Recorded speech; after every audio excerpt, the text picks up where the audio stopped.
T'as dit, j'en ai fait un petit peu de la TV. Avant de faire de la TV, ça a commencé par un livre qui s'est appelé Maman Lascar.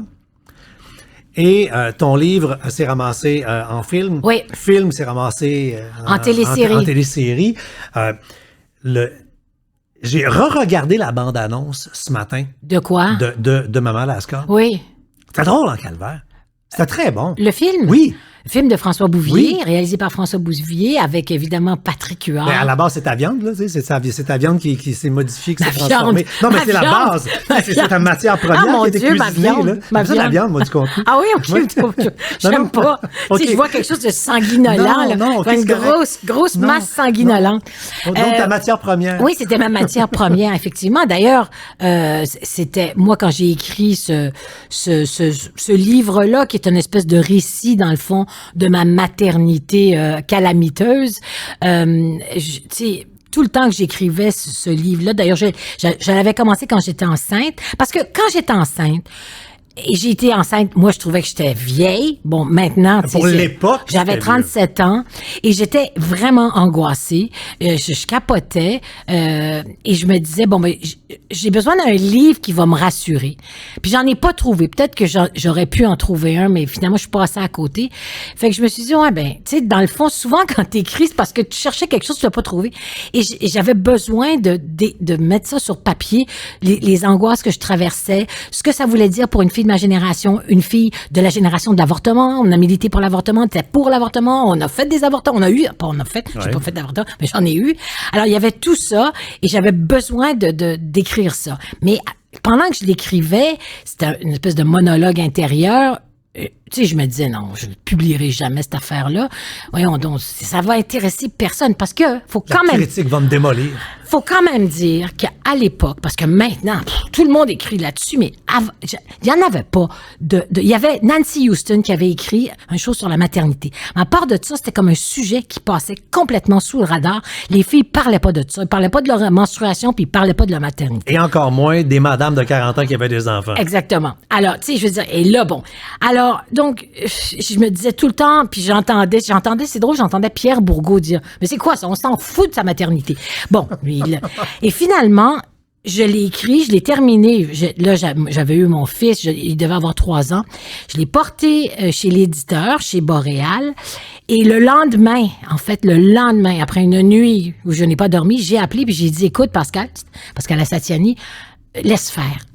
Vraiment, laisse faire. Je veux mon manuscrit. On peut pas publier ça. Ça n'a pas de bon sens. Si tu vas me faire ramasser, ça va être l'horreur. Et il a dit, non, arrête donc, calme tes nerfs. Tous les auteurs sont comme, non, c'est correct. Donc, finalement, je me suis laissée convaincre, tu sais, mais j'avais peur. Finalement, ça a été un accueil formidable. Vraiment, ben, tu sais, il y a bien des filles qui se sont reconnues tout à coup. Parce que c'était aussi un livre qui disait, garde, la maternité, c'est pas vrai que parce que t'es enceinte, tu l'évites sur les trottoirs puis t'es tellement heureuse. En fait, c'est de la merde quand t'es enceinte. C'est pas le fun. Puis c'est ça que j'osais dire. Et ça avait pas vraiment été dit. Ben, en tout cas, de ce que j'aime. Pas comme ça. C'est ça. Alors, donc, finalement, le livre a super bien marché.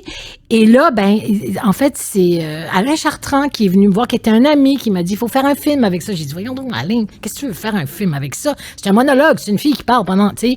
Et non, il y a moyen. Et alors, j'avais dit, ben, écoute, en tout cas, si tu réussis à convaincre quelqu'un, je veux écrire le scénario, parce que j'avais toujours cet intérêt pour le cinéma.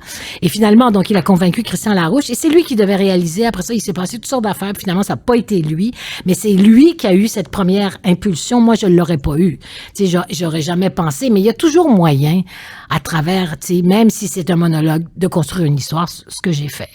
Et ce que ça a donné aussi, ça, c'est ça qui est drôle, c'est que là-dedans, il y avait un personnage, donc, interprété par Anne-Marie Cadieux, qui était la meilleure amie du personnage de Sophie Lorrain. Un savoureux personnage. Et cette personne-là, tu vois comment des fois, elle devait en fait être recherchiste comme une émission, comme c'était l'époque de Claire Lamarche. Mm-hmm. Donc, elle était recherchiste dans un studio, puis là, il y avait comme une scène où c'était tous des propriétaires de chiens qui étaient venus avec leurs chiens.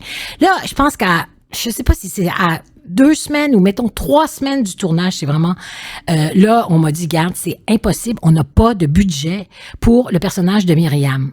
Alors, trouve de quoi, parce qu'on ne peut pas, il n'y aura pas de studio, il n'y aura pas ça, on n'a pas l'argent pour. C'est cher faire un faux Claire Lamarche, Ben oui, des chiens, des invités, des figurants. Calme-toi. Exactement. Fait que c'est là où l'idée, je me suis dit, tiens, OK, elle va faire la météo, mais ça va être une Miss Météo un peu spéciale, là. Elle va prendre des libertés et tout ça. Et donc, c'était ce personnage-là qui était super cute aussi, là. Ça faisait la fête des étoiles. C'était comme une adolescente. Et donc, ça a donné, après ça, c'est vraiment, c'est même pas un sequel. En fait, c'est un dérivé. C'est un dérivé. Donc, après ça, on a fait un téléfilm avec Miss Météo. Et après ça, on a fait la télésérie pendant 2 ans, je pense, un truc comme ça.